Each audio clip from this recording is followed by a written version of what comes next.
prepararse. Canto al Espíritu Santo poniendo unción para toda la comunidad. Canto al Espíritu Santo. Y a ver, vamos a cerrar nuestros ojos, pero vamos a abrir el corazón. Y con los ojos cerrados, pero con el corazón abierto, todos vamos a cantar. Porque esta canción no la sabemos todos.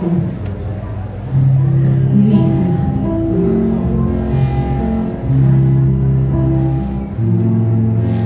el Espíritu de Dios está en este lugar. El Espíritu de Dios se mueve en este lugar. Está aquí para consolar, está aquí para liberar, está aquí para sanar. El Espíritu de Dios está aquí. El Espíritu de Dios está en este lugar.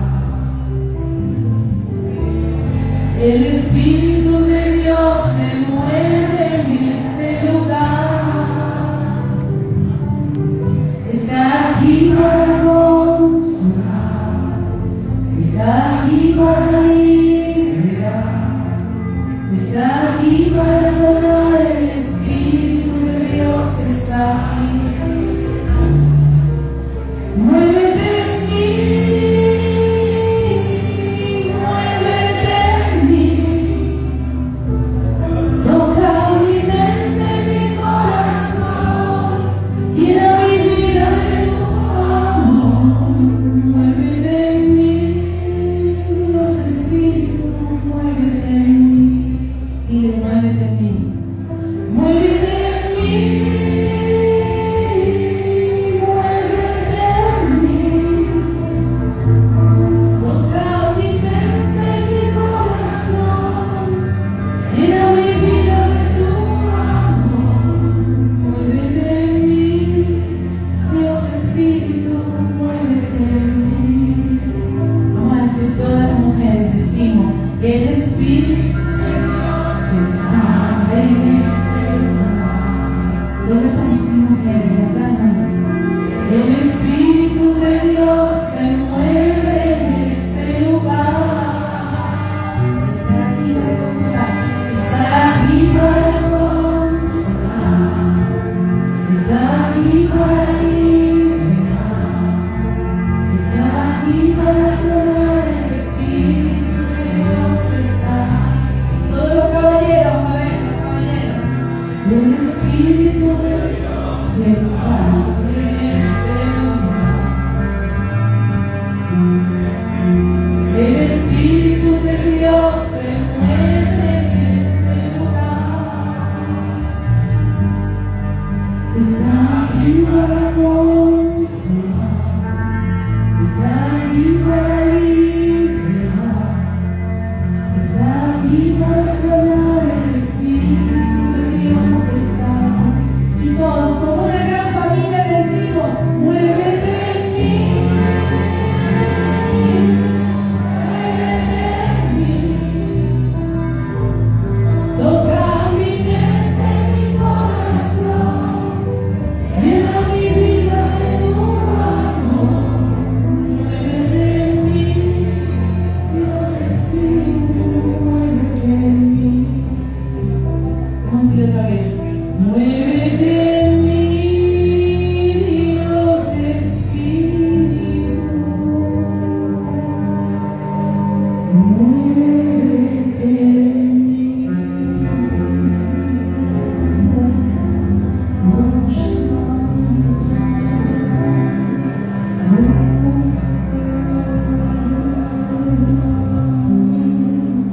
Por favor, acercarse aquí al altar. Pabla Elisa Méndez Fuentes.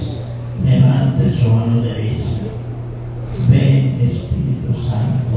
Pedimos unción para todos, especialmente para el Padre Carlos, que nos va a presentar la primera enseñanza. Ven, Espíritu Santo, ven. Gracias, Espíritu Santo, por derramarte en nuestro corazón. siempre en tu santísima unción. Aleluya.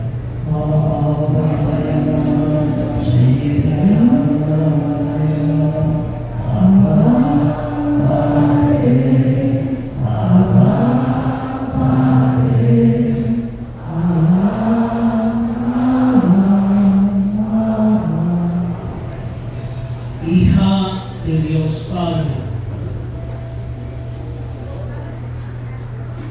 Madre de Dios Hijo, Esposa del Espíritu Santo, María siempre Virgen, antes del parto, en el parto y después del parto.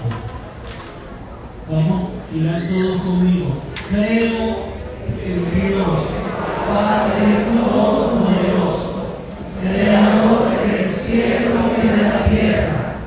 Creo en Jesucristo, su único Hijo, nuestro Señor. Fue concebido por obra y gracia del Espíritu Santo. Nació de Santa María y Virgen. Padeció bajo el poder de Poncio Pilato. Fue crucificado, muerto y sepultado. Descendió a los infiernos. Al tercer día resucitó de entre los muertos.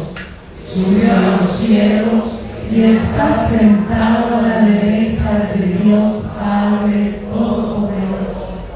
Desde allí ha de venir a juzgar a vivos y muertos. Creo en el Espíritu Santo, en la Santa Iglesia Católica, en la comunión de los santos, en el perdón de los pecados, la resurrección de la carne, en la vida eterna. Amén. Fíjense que en la iglesia nosotros tenemos diversas formas de entrar y afrontar los temas de nuestra fe. Entonces están los famosos teólogos que se dedican a la profundización de todos los temas, de todo lo que se ha escrito sobre Jesucristo, la Virgen María, sobre los santos. Están los biblistas, que son especialistas en la Sagrada Escritura, generalmente especialistas en lengua bíblica. ¿Cuáles son las lenguas bíblicas? Hebreo, griego y arameo. Son las tres lenguas bíblicas. Generalmente todos los biblistas especialistas en la Sagrada Escritura manejan a perfección estas tres lenguas. Más aún, hay algunos que se especializan en lenguas antiguas, de egipcio antiguo, de la lengua arcadia, que precisamente fueron culturas que se dieron al mismo tiempo que todo el desarrollo de la Biblia. Pero hay una parte, y precisamente por eso hago este comentario, que son los apologistas. ¿Qué significa eso? Que es una apología. ¿Qué es una apología? Es una defensa de la fe. ¿Se comprende? Que una apología es defensa de la fe. ¿Ustedes saben qué es apologista? Bueno, el Padre Luis Todo es. El Padre Luis Todo es. Entonces, fíjense que la misión del apologista es que usted comprenda que lo que usted cree debe ser defendido. Que lo que usted profesa, lo que usted reza en el credo debe ser defendido. Entonces, cuidadito hermanitos, los que dicen que la Virgen es virgen, pero que no es virgen, pero más o menos La Virgen es virgen antes, y después. Entonces, eso lo creemos desde que comenzó la iglesia a andar. La iglesia ha visto en la madre de Jesús a una virgen que fue antes, y después del parto, virgen. Ahora, tenemos que profundizar ese tema. ¿Y por qué lo tenemos que defender? Entonces yo quisiera que todos recordemos Gálatas 4:4. Gálatas 4:4. ¿Qué dice Gálatas 4:4?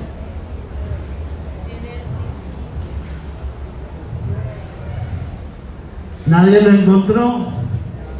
Bueno, pero cuando se cumplió el tiempo, envió Dios a su Hijo, nacido de mujer, nacido bajo la ley, para que rescatase a los súbditos de la ley y nosotros recibiéramos la condición de hijos.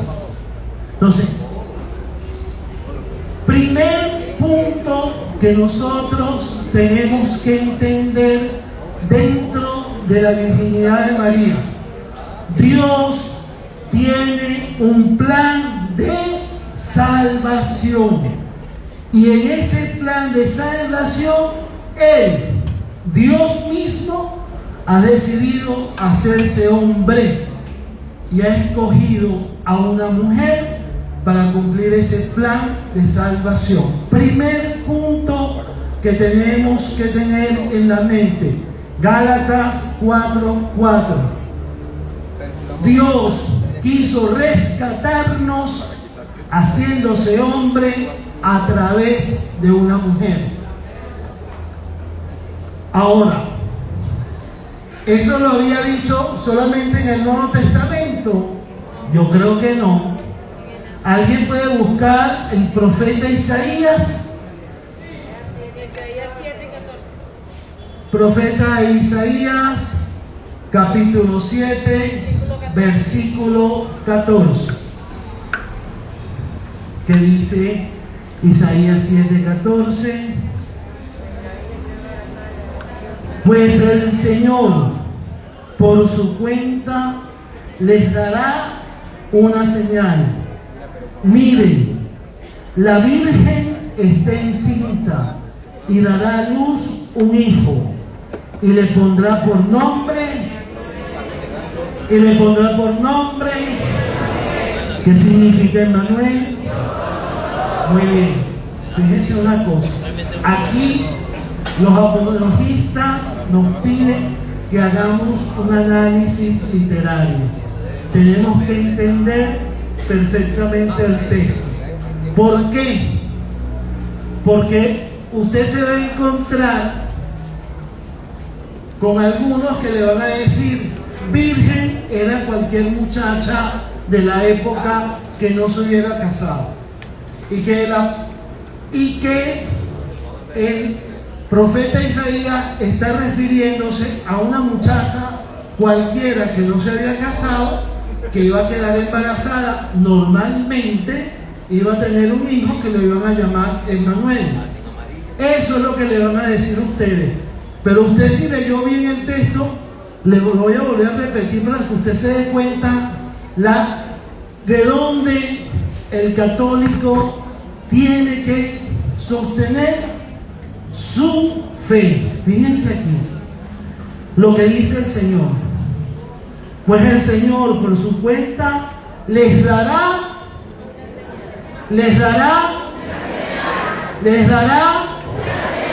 Entonces, no es señal que una muchacha que tenga relaciones quede embarazada. Eso no es señal, eso es normal, eso es natural, eso es totalmente de lógica.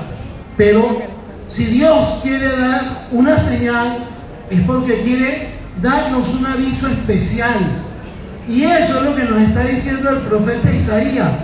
Nos está revelando que en el plan de Dios hay una forma de identificar al que va a ser el Salvador, al que va a ser Emmanuel, al que va a ser Dios con nosotros. Entonces, la Virgen María es la señal viva de la promesa de salvación que Dios ha hecho a cada uno de nosotros.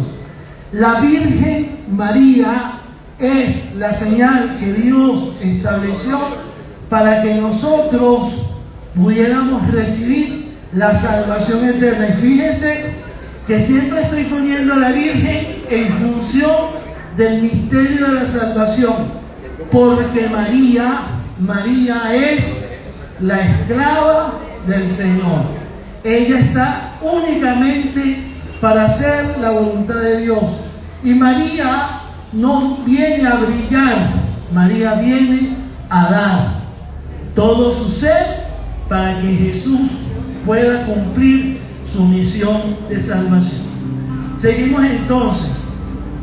¿Se entiende el texto de Isaías qué? ¿Isaías qué? ¿Y qué nos dice Isaías? Que la señal es que una virgen. Ajá, y fíjense, yo le dije que va a ser el análisis gramatical. Hay unas partículas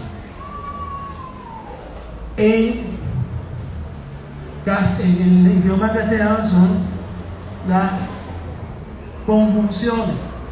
Las conjunciones son palabras que nos ayudan a conectar las ideas y las otras palabras. Entonces fíjense esto. Una conjunción pone en el mismo valor. Por ejemplo, yo digo, Pedro va a leer y María también. ¿Qué quiere decir eso? Que los dos van a leer. José, Andrés y María van a ir al cine. ¿Qué quiere decir? Que los tres van a ir al cine. Fíjense en el texto. La Virgen quedará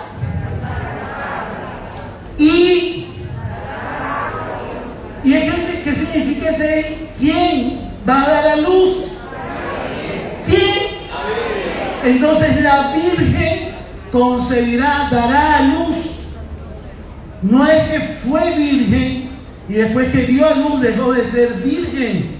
Fue virgen en el embarazo y fue virgen después. Entonces tenemos que tener eso. Y entonces aquí comienza entonces toda la situación. ¿Cómo es posible eso? ¿Cómo es posible eso? Entonces tenemos que ir a un sitio que nos da mucha paz. ¿Y dónde estamos? En Lucas capítulo 1. Lucas capítulo 1. Y por supuesto me refiero al anuncio del nacimiento de Jesucristo. ¿Qué es lo primero que le dice el ángel a la Santísima Virgen? Que le dice Gabriel a la Santísima. Bienaventurada tú, la llena, bienaventurada tú.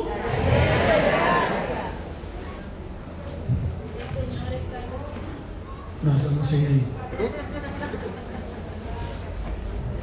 Ese bienaventurado, esa llena de gracia, significa que si está, cuando es toda gracia.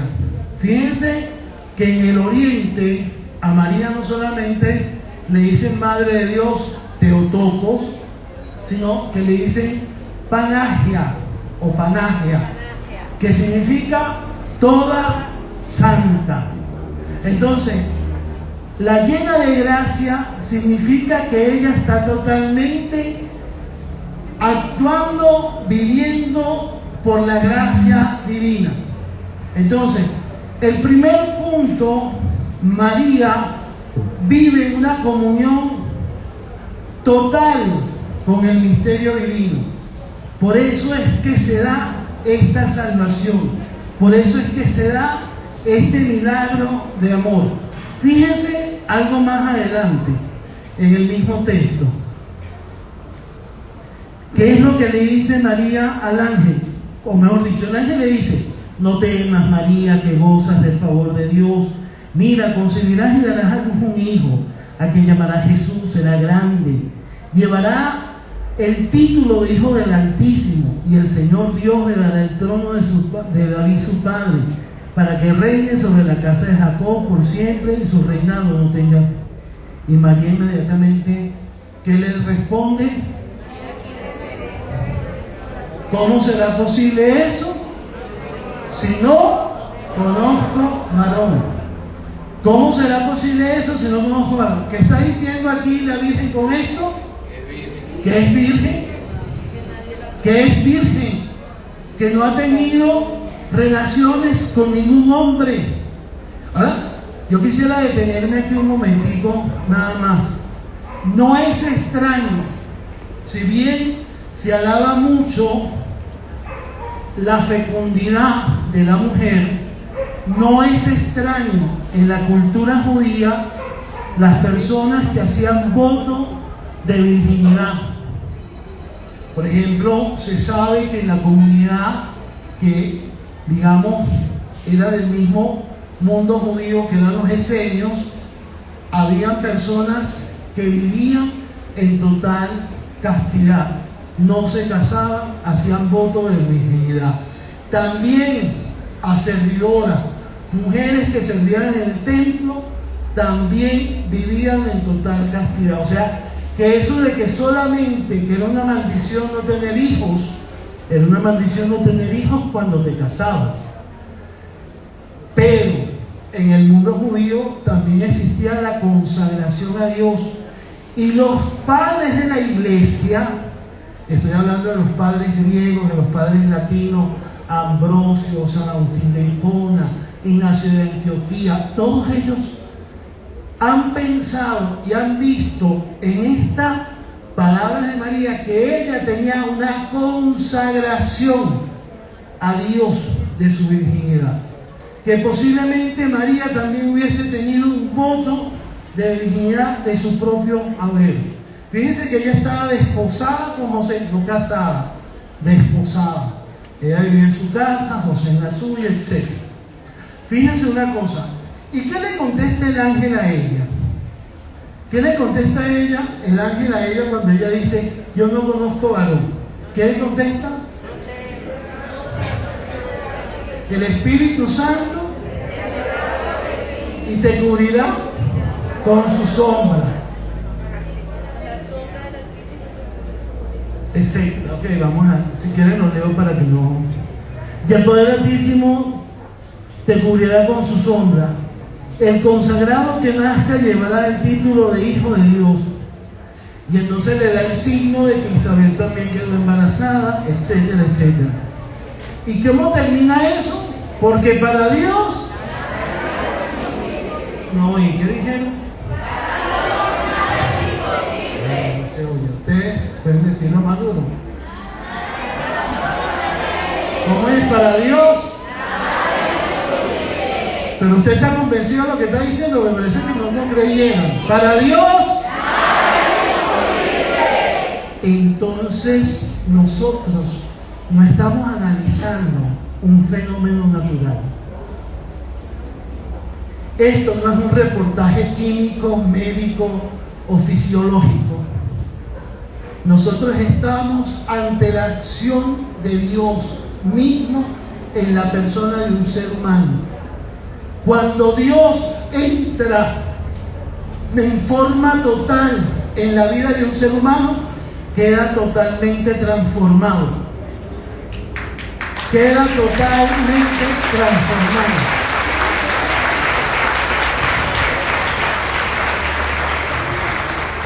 María quedó, desde el momento en que aceptó el plan de Dios, quedó totalmente transformada. Si bien su naturaleza humana siguió funcionando estaba totalmente unida al misterio de Dios. Esto nosotros no lo podemos comprender. Si usted algún día tómese el tiempo, yo les voy a pedir a todos ustedes que un día se tomen el tiempo de reflexionar las veces en que ustedes han vivido experiencias donde no han hablado ustedes, sino que ha hablado el Espíritu Santo. Que ustedes se den cuenta y tomen conciencia que en su vida Dios ha hecho cosas que ustedes por su propia cuenta no hubieran hecho. Yo quisiera dar el pequeño testimonio de mi madre antes de morir, poco tiempo antes de morir. Mamá me decía: Carlos, no sé cómo pude formar una familia. Carlos, no sé, porque yo no tenía formación para que mis hijos fueran profesionales. Carlos, tú sabes que vivimos en una situación difícil. ¿Cómo llegamos a este momento donde la situación es tan buena, tan agradable, una familia unida, los hijos formados? ¿Cómo llegamos a eso? Y ella solamente: porque Dios siempre estuvo con nosotros. Yo les quiero decir eso.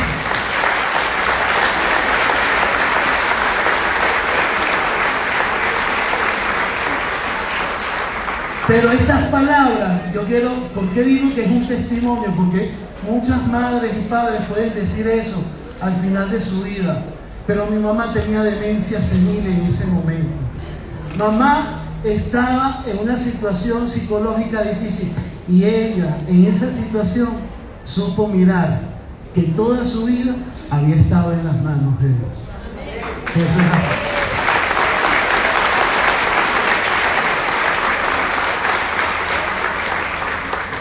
Otro elemento que no quisiera dejar por fuera, y es que nosotros nos encontramos con nuestros hermanos evangélicos, que ellos siempre están diciendo que la Santísima Virgen María no es virgen. Y yo les quiero dar a ustedes un dato que tal vez nadie lo sepa o lo saben muy pocas personas.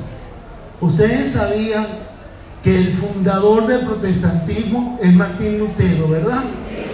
Ok. ¿Ustedes sabían que Martín Lutero creía en la virginidad perpetua de la Virgen? ¿Lo sabían? Yo no lo sabía, lo felicito. Martín Lutero, Juan Calvino y Ulrich Zwingli fueron fundadores de iglesias separadas de la fe católica. Ellos fundaron el protestantismo. Ellos fundaron estas iglesias que se han rebelado contra la doctrina de la Iglesia Católica, y sin embargo ellos creían en la virginidad perpetua de la Santísima Virgen María.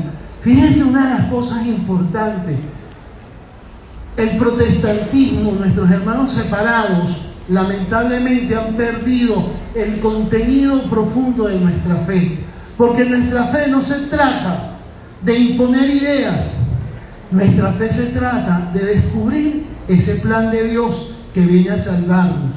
María, tocada por el misterio divino, fue toda de Dios, toda gracia, y por eso es que ella es virgen antes, en y después del parto, porque ella se dejó tomar plenamente por el misterio divino.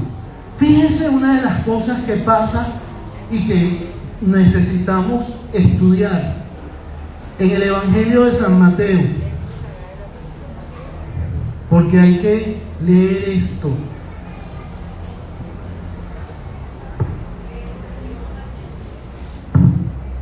Mateo 1, 18, 23. El nacimiento de Jesús, el Mesías, sucedió así. Su madre estaba desposada con José antes del matrimonio. Resultó que estaba encinta por obra del Espíritu Santo. José, su esposo, era honrado y no quiso infamarla. Decidió repudiarla en privado. Ya lo tenía decidido cuando un ángel del Señor se le apareció en sueños y le dijo: José, hijo de David, no tengas reparo en acoger a María como esposa, pues lo que ha concebido es obra del Espíritu Santo. Dará a luz un hijo, a quien le llamarás Jesús, porque salvará a su pueblo de sus pecados. Todo esto sucedió de modo que se cumpliera lo que el Señor había anunciado por medio del profeta Isaías. Mira, la Virgen está encinta y dará a luz un hijo y le llamará Emmanuel, que significa Dios con nosotros. José se despertó del sueño, hizo lo que el ángel del Señor le había ordenado y acogió a su esposa, pero no tuvo relaciones con ella hasta que dio a luz un hijo al cual llamó Jesús. Palabra del Señor. Gloria a ti, Señor Jesús. Fíjense, yo quiero que nosotros tomemos en cuenta esto. José, como muchos hombres, ante el embarazo de María se escandaliza. Yo particularmente, yo no soy apologista. A mí me gusta más la teología.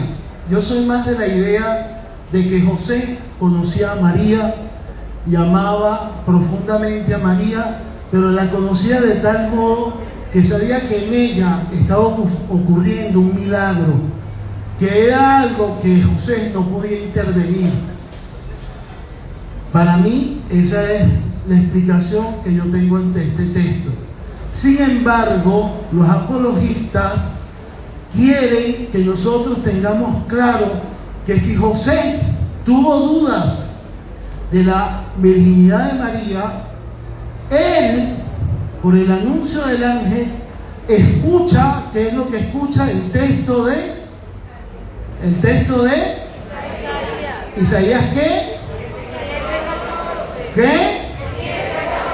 Isaías 7:14. Entonces, él descubre por el anuncio del ángel que lo que está aconteciendo en María es totalmente de Dios, que él sencillamente le toca cumplir su misión de acompañar a María en este proceso, de cuidar a María y de ser él el vínculo que une a Jesús a la tribu de David y lo convierte entonces en el que cumple la promesa. Jesús tiene que ser de la tribu de David. Entonces, nosotros tenemos que comprender que el misterio de Dios está tejido entre las cosas humanas, porque Dios siempre está buscando cómo hacer que los hombres entremos en su plan de salvación. La virginidad de María no es para escandalizar a los hombres. La virginidad de María no es para decir que hay una situación especial, que María es la llena de gracia, la especialísima. No, lo que quiere decir es que para que nosotros en nuestra humanidad quedemos transformados, tenemos que entrar en el plan de Dios, que lamentablemente muchos trabajan para que Dios entre en nuestros planes, y no es así. Se trata de que nosotros entremos en el plan de Dios. Fíjate, José iba a hacer su camino con mucha gente. No, yo no entiendo eso de la virginidad, yo me voy para el evangelio. No, yo no entiendo eso de los curas, yo me voy para el evangelio. ¿Por qué? Porque tú no quieres entrar en el camino de Dios.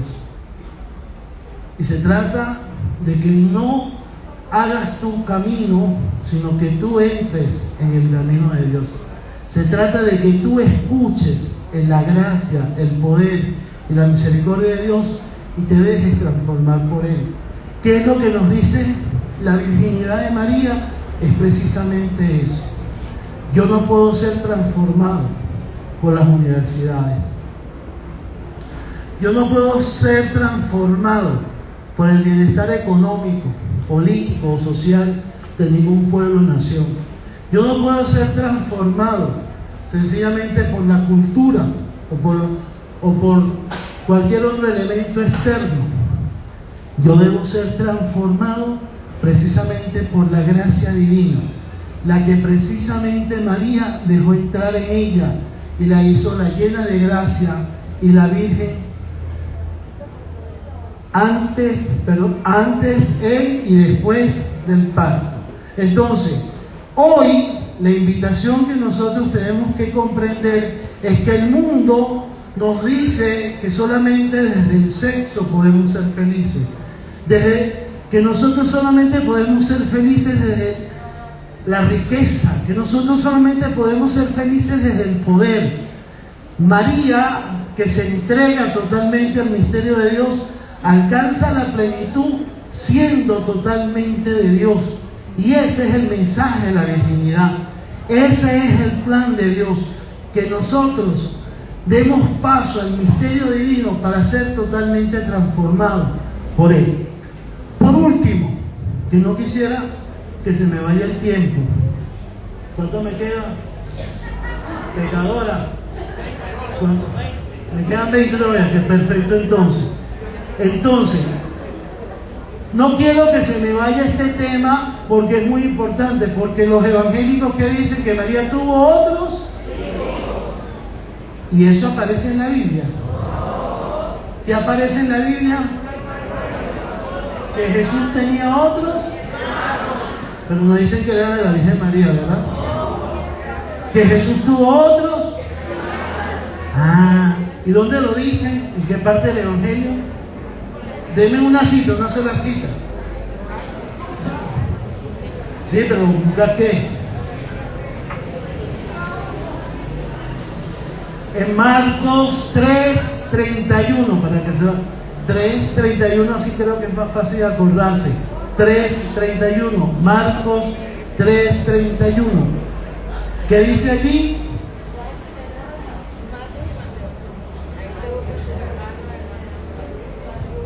Fueron su madre y sus hermanos.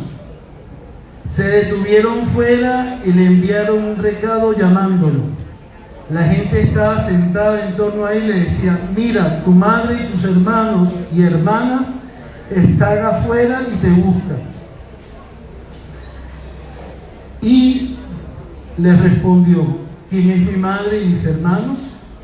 Y mirando a los que estaban sentados en el círculo alrededor de él, dice: mira, mi madre y mis hermanos, pues el que cumpla la voluntad de mi Padre del cielo, ese es mi hermano, mi hermana y mi madre. Entonces, ciertamente en el mundo judío es como el mundo maracucho. En Maracaibo todos son primos. ¿Es cierto o es mentira? Es cierto, ¿verdad? En Maracaibo todos son primos. Bueno, en el mundo judío todos somos hermanos. Yo acabo de venir de Madeira. Madeira es una tierra que hoy es muy desarrollada. Cuando mis padres vinieron, era un lugar totalmente campestre. Y una de las cosas que pasa en Madeira es que le buscan a uno la genealogía. Yo digo que a veces es el pedigrí. Sí, él es hijo de la señora Ana, que es hija de la señora María Dupazo, que a su vez es la esposa del señor Jacinto, que a su vez era el señor Juan de no sé dónde, de allá de sus padres. Y yo dije, ¿qué? Y entonces a mí me pasa mucho cuando me encuentro con mis paisanos, especialmente de la parte de donde son mis padres, me comienzan a decir: yo soy fulano de tal, que es hijo de sotana, que yo no sé qué, que viene siendo el primo hermano de la abuela del tío de tu mamá. Somos primos, hermano. Bueno, para mí casi toda Madeira es familia mía, no sé cómo, pero casi Madeira es toda familia mía. Entonces, una de las cosas que precisamente se quiere resaltar es que cualquier vínculo familiar en el mundo judío es tratado como hermanos. De hecho, ustedes recuerdan el libro del Génesis, se acuerdan de Abraham, se acuerdan de Lot. Lot es sobrino de Abraham, pero cuando Lot y Abraham se tratan, se llaman hermanos. Yo quisiera que nosotros no nos perdamos el capítulo 20 del Evangelio de San Juan. Fíjense, ese Evangelio ustedes se lo saben muy bien, este capítulo ustedes se lo saben de memoria mejor que yo. María Magdalena está en el sepulcro buscando a Jesús y se encuentra con él y le dice: Rabuní. Y Jesús le dice: suéltame, todavía no he subido a mi Padre. Ve a decir a mis hermanos que subo a mi Padre y Padre suyo, a mi Dios y Dios suyo. Y llega María Magdalena, ¿y a quién se lo va a anunciar? A los discípulos. Es decir, Jesús, ¿a quién dice que le vaya a anunciar? A mis. ¿Y a quién se lo anuncia María? A sus. Entonces, Jesús realmente entiende el mundo de los hombres como el mundo de la fraternidad. Es decir, no está establecido el vínculo sanguíneo exclusivamente para el término hermano. Ningún evangélico puede decirte que los hermanos de Jesús son hijos de María. No tiene sentido, no tiene sustento bíblico. Nosotros tenemos que comprender que el misterio de la virginidad de María es precisamente un anticipo de este momento grandioso que está viviendo María Magdalena, que es la resurrección. Cuando María, la llena de gracia, acepta el plan de Dios, ella queda totalmente transformada. Es decir, María, nuestra Madre del Cielo, quedó resucitada, vivió ya desde el momento de su aceptación del misterio de la salvación. Ella quedó totalmente transformada por los méritos de la resurrección de Cristo. Por eso María, y tenemos que meternos eso así en la cabeza, y ese golpe en la cabeza. Usted tiene que meterse en la cabeza que Dios no hace pacto con el pecado. Dios no hace alianza con el pecado. Dios no hace alianza con nuestros vicios, con nuestras rabias, con nuestros odios, con nuestra mentira. Dios no hace pacto con el mal. Y María tenía que estar totalmente limpia para ser madre del que iba a traer la redención total al mundo. La virginidad de María nos recuerda que Dios tiene un plan legítimo, auténtico de salvación. La virginidad de María no es cualquier cosa. La gente dice: a mí me da igual si la Virgen no es virgen. Yo lo que creo es la salvación de Jesucristo. María es el signo real de la salvación de Jesucristo. Es el signo que Dios ha puesto para que nosotros comprendamos que el plan de Dios se está realizando entre nosotros. Nosotros tenemos que comprender que la virginidad de María señala y nos pone a nosotros delante de que Dios no ha hecho oído sordo. Dios ha escuchado el clamor de su pueblo y ha enviado al Salvador para la redención total y plena del género humano. Hermano, eso es el regalo de la virginidad. Ese es el signo de la virginidad para nosotros. Bendito sea el Señor. Y yo quisiera terminar haciendo una oración a la Santísima Virgen que me invitó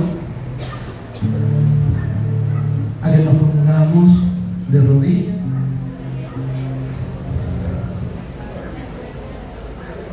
Santísima Virgen María, Madre nuestra,